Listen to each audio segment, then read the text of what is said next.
வணக்கம்.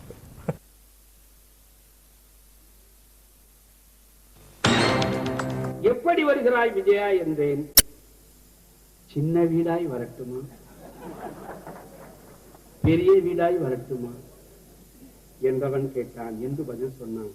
இது என்ன கலாட்டா என்று நான் கேட்டேன். சின்ன வீடாய் வரட்டுமா, பெரிய வீடாய் வரட்டுமா என்று பதில் சொன்னான். இது என்ன கலாட்டா என்று நான் கேட்டேன்.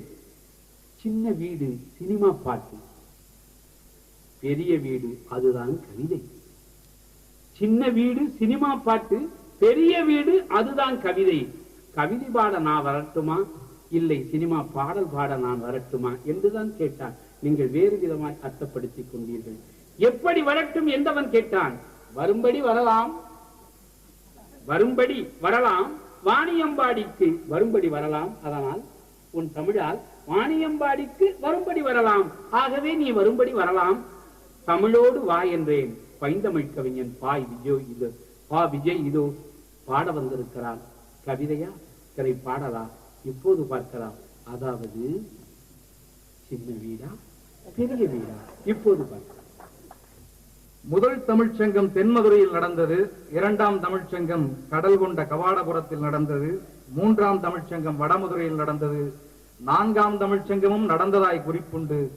ஐந்தாம் தமிழ்ச்சங்கம் ஆணித்தரமாய் சொல்லுகிறேன், வாணியம்பாடியிலே நடந்து கொண்டிருக்கிறது.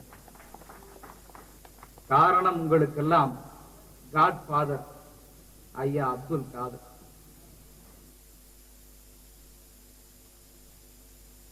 நியூ இந்தியா அஷூரன்ஸ் கம்பெனியின் யூனிவர்சல் ஹெல்த் இன்சூரன்ஸ் பாலிசி. இது ஒரு குடும்ப நல காப்பீட்டு திட்டம். ரூபாய் 365, 548 அல்லது 730 வருடாந்திர பிரீமியமாக செலுத்தி உடல் நல குறைவின் போது ரூபாய் 30,000, ஒருவேளை விபத்து நேர்ந்தால் ரூபாய் 25,000 இழப்பீடாக பெறலாம். ஆரோக்கியமான இந்தியாவே வலுவான இந்தியா. தெரிந்திருக்கும் நான் ஒரு திரைப்பாட்டுக்காரன். சில பாடல் சிச்சுவேஷனுக்குள் சிக்கிக் கொண்ட திரைப்பாடலாக இருக்கலாம். சில பாட்டு சின்ன விடா வரட்டுமா என்ற குறைப்பாடலாக இருக்கலாம். சில பாடல் அஸ்தாதா ஒஸ்தாதா என்ற அரைப்பாடலாகவும் இருக்கலாம். எது எப்படி ஆனாலும் முக்கால்வாசி பாடல்கள் நல்ல முறைப்பாடலாகவே இருக்கும். என்ன செய்வது? சந்தனக்கட்டை போல் சரத்தமிழ் துடித்தாலும் திசையெங்கும் ஒலிப்பது என்னவோ திம்சு கட்டை தானே. பாய் ஃப்ரெண்ட் வேண்டுமென்று பாட்டெழுதி போனால் பாகவதர் பேரனாய் பார்க்கிறார்கள். கேர்ள் ஃப்ரெண்ட் வேண்டுமென்று பாட்டெழுதினால் தானே கேட்ட தொகை கொடுக்கிறார்கள். முழங்குக சங்கே என்று முரசறைய ஆசைதான், ஆனால் கப்பக்கிழங்கு என்றதானே கஜானா நிரம்புகிறது. நீட்டோலை எடுத்து பாட்டோலை படைத்து ஆசுகவியாகும் ஆசை இல்லை எனக்கு.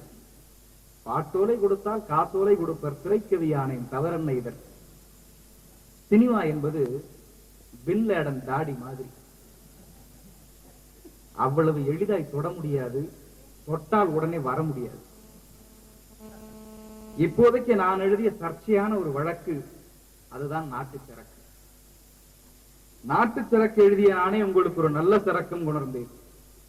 சரக்கு நன்றாக இருந்தால் உங்கள் காது கப்பல்களில் ஏற்றிக் கொள்ளுங்கள். சரக்கு சுமாராக இருந்தால் என் காகித ஓடத்திலேயே விட்டு செல்லுங்கள்.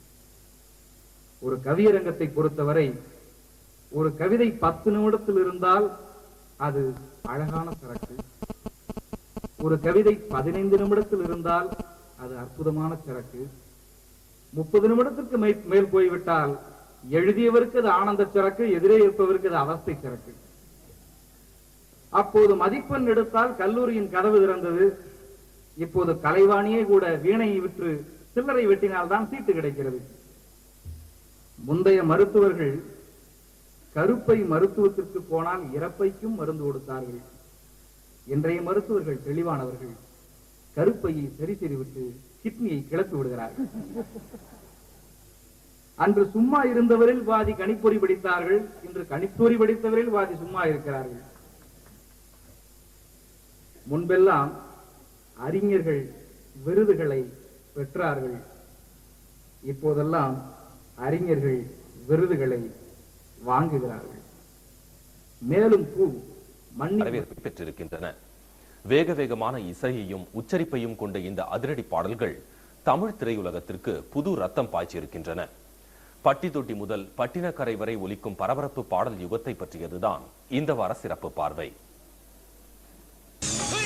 அப்படி போடு போடு போடு அஸ்தி போடு கண்ணாலே இப்படி போடு போடு போடு இழுத்து போடு கையாலே உன்னோட பொறுத்து உப்பு மூட்டை ஏறிக்கிற உன்னோட கண்ண புதி கண்ணா மூட்டி ஆட வர இந்த நட போதுமா